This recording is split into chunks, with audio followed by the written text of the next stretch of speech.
Hi everyone! Today we're going to continue with the read aloud of Because of Winn-Dixie. We're going to start on Chapter 10 today. Chapter 10.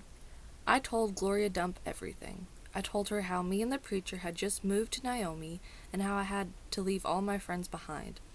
I told her about my mama leaving, and I listed the 10 things that I knew about her. I explained that here, in Naomi, I missed Mama more than I ever had in Watley. I told her about the preacher being like a turtle, hiding all the time inside his shell. I told her about finding Winn-Dixie in the produce department and how, because of him, I became friends with Miss Franny Block and got a job working for a man named Otis at Gertrude's Pets and got invited to Sweetie Pie Thomas's birthday party. I even told Gloria Dump how Dunlap and Stevie Dewberry called her a witch. But I told her they were stupid, mean, bald-headed boys, and I didn't believe them. Not for long, anyhow. And the whole time I was talking, Gloria Dump was listening. She was nodding her head and smiling and frowning and saying, and, is that right? I could feel her listening with all her heart, and it felt good. You know what? She said when I was all done. What? Could be that you got more of your mama in you than just red hair and freckles and running fast.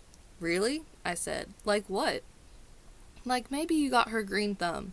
The two of us could plant something and see how it grows. Test your thumb out. Okay, I said. What Gloria Dump picked for me to grow was a tree. Or she said it was a tree. To me, it looked more like a plant. She had me dig a hole for it and put it in the ground and pat the dirt around it tight, like it was a baby and I was tucking it into bed. What kind of tree is it? I asked Gloria Dump. It's a wait-and-see tree, she said. What's that mean? It means you gotta wait for it to grow up before you know what it is.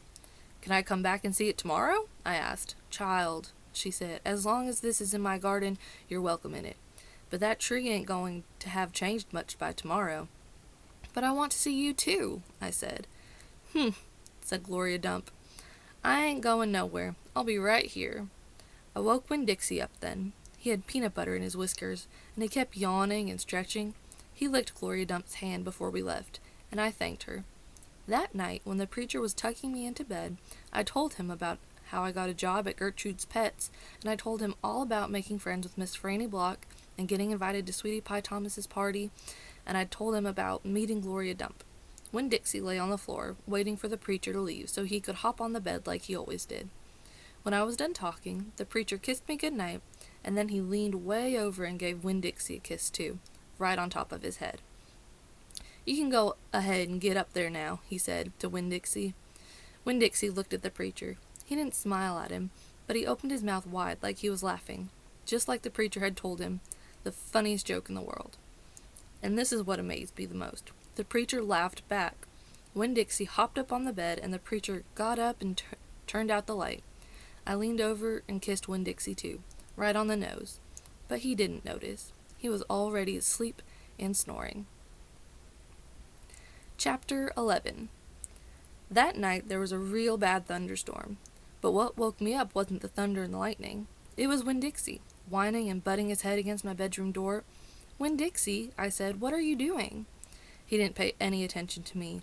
He just kept beating his head against the door and whining and whimpering. When I got out of bed and went over and put my hand on his head, he was shaking and trembling so hard that it scared me.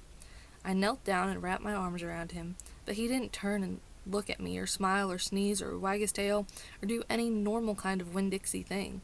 He just kept beating his head against the door and crying and shaking.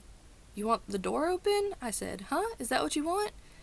I stood up and opened the door, and Winn-Dixie flew through it like something big and ugly and mean was chasing him. Winn-Dixie, I hissed. Come back here. I didn't want him going and waking up the preacher. But it was too late. Winn-Dixie was already at the other end of the trailer, in the preacher's room. I could tell because there was a big sproing sound that must have come from Winn-Dixie jumping up on the bed, and then there was a sound from the preacher, like he was real surprised. But none of it lasted long, because Winn-Dixie came tearing out of the preacher's room, panting and running like crazy. I tried to grab him, but he was going too fast. Opal, said the preacher. He was standing at the door to the bedroom. His hair was all kind of wild on top of his head, and when he was looking around, like he wasn't sure where he was. Opal, what's going on? I don't know, I told him. But just then there was a huge crack of thunder, one so loud that it shook the whole trailer. and Winn-Dixie came shooting back out of my room and went running right past me and I screamed, "Daddy, watch out!"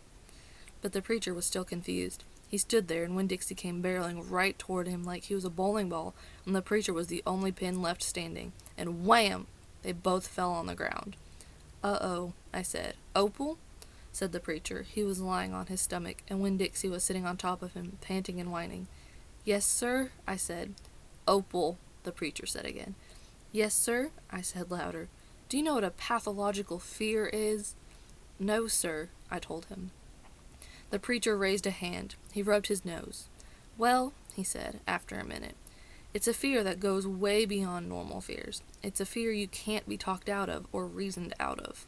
Just then there was another crack of thunder, and Winn-Dixie rose straight up in the air like somebody had poked him with something hot.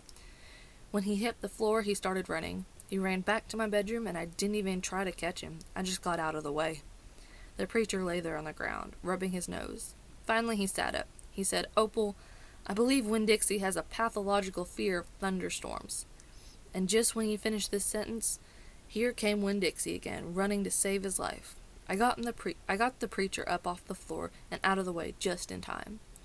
There didn't seem to be a thing we could do for Winn-Dixie to make him feel better, so we just sat there and watched him run back and forth, all terrorized and panting. And every time there was another crack of thunder, Winn-Dixie acted all over again, like it was surely the end of the world. "The storm won't last long," the preacher told me, "and when it's over, the real Winn-Dixie will come back." And after a while, the storm ended. The rain stopped. There wasn't any more lightning, and finally the last rumble of thunder went away, and Winn-Dixie quit running back and forth, and came over to where me and the preacher were sitting, and cocked his head like he was saying, "What in the world are you two doing out of bed in the middle of the night?" And then he crept up on the couch with us in this funny way he has, where he gets on the couch an inch at a time, kind of like sliding himself onto it, looking off in a different direction, like it's all happening by accident, like he doesn't intend to get on the couch, but all of a sudden there he is. And so the three of us sat there. I rubbed Winn-Dixie's head and scratched him behind the ears the way he liked it, and the preacher said, "There are an awful lot of thunderstorms in Florida in the summertime." "Yes, sir," I said. I was afraid that maybe he would say we couldn't keep a dog who went crazy with a pathological fear every time there was a crack of thunder. "We'll have to keep an eye on him," the preacher said. He put his arm around Winn-Dixie. "We'll have to make sure he doesn't get out during a storm. He might run away. We have to make sure we keep him safe." "Yes, sir," I said again. All of a sudden, it was hard for me to talk. I loved the preacher so much. I loved him because he loved Winn-Dixie. I loved him because he was going to forgive Winn-Dixie for being afraid. But most of all, I loved him for putting his arm around Winn-Dixie like that, like he was already trying to keep him safe. Chapter 12. Me and Winn-Dixie got to Gertrude's Pets so early for my first day of work that the close sign was still in the window. But when I pushed on the door, it swung open, and so we went inside. I was about to call to Otis that we were there, but I heard music. It was the prettiest music I have ever heard in my life. I looked around to see where it was coming from, and that's when I noticed that all the animals were out of their cages. There were rabbits and hamsters and gerbils and mice and birds and lizards and snakes, and they were all just sitting there on the floor like they had turned to stone, and Otis was standing in the middle of them. He was playing a guitar, and he had on skinny, pointy-toed cowboy boots, and he was tapping them like he was playing the music. His eyes were closed, and he was smiling. Winn-Dixie got a dreamy kind of look on his face. He smiled really hard at Otis, and then he sneezed, and then his whiskers went all fuzzy, and then he sighed and kind of dropped on the floor with all the other animals. Just then, Gertrude caught sight of Winn-Dixie. "Dog!" she croaked, and flew over and landed on his head. Otis looked at me. He stopped playing his guitar, and the spell was broken. The rabbits started hopping, and the birds started flying, and the lizards started leaping, and the snakes started slithering, and Winn-Dixie started barking and chasing everything that was moving. And Otis shouted, "Help me!" For what seemed like a long time, me and Otis ran around trying to catch mice and gerbils and hamsters and snakes and lizards.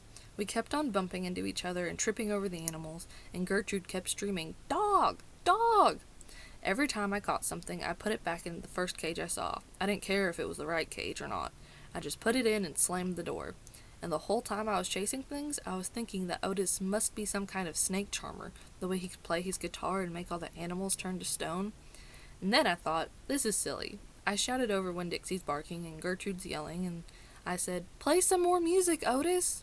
He looked at me for a minute, then he started playing his guitar, and in just a few seconds, everything was quiet. Winn-Dixie was lying on the floor, blinking his eyes and smiling to himself, and sneezing every now and then. And the mice and the gerbils and the rabbits and the lizards and the snakes that we hadn't caught yet got quiet and sat still, and I picked them up one by one and put them back in their cages. When I was all done, Otis stopped playing. He looked down at his boots. "I was just playing them some music. It makes them happy." "Yes, sir," I said. "Did they escape from their cages?" "No," Otis said. "I take them out. I feel sorry for them being locked up all the time.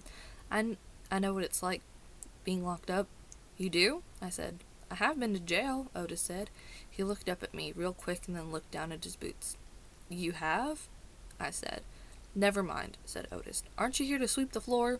"Yes, sir," I told him. He walked over to the counter and started digging through a pile of things, and finally he came up with a broom. "Here," he said. "You should start sweeping." Only, he must have gotten confused. He was holding his guitar to me, instead of a broom. "With your guitar?" I asked. He blushed and handed me a broom. And I started to work. I am a good sweeper. I swept the whole store and then dusted some of the shelves. The whole time I worked, Winn-Dixie followed me. And Gertrude followed him, flying behind him and sitting on his head and his back and croaking real quiet to herself. "Dog, dog." When I was done, Otis thanked me. I left Gertrude's pets, thinking about how the preacher probably wouldn't like it very much that I was working for a criminal. Sweetie Pie Thomas was waiting for me right out front. "I seen that," she said. She stood there and sucked on her knuckle and stared at me. "Seen what?" I said. "I seen all them animals out of their cages and keeping real still. Is that man magic?" she asked. "Kind of," I told her. She hugged Winn-Dixie around the neck. "Just like this grocery store dog, right?" "Right," I said. I started walking, and Sweetie Pie took her knuckle out of her mouth and put her hand in mine. "Are you coming to my birthday party?" she asked. "I surely am," I told her. "The theme is pink," she said. "I know it," I told her. "I gotta go," she said all of a sudden. "I gotta go home and tell my mama about what I seen. I live right down there in that yellow house. That's my mama on the porch. You see her? She's waving at you." I waved at the woman on the porch, and she waved back, and I watched Sweetie Pie run off to tell her mama about Otis being a magic man. It made me think about my mama and how I wanted to tell her the story about Otis charming all the animals.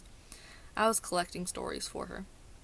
I would also tell her about Miss Franny and the bear, and about meeting Gloria Dump and believing for just a minute that she was a witch.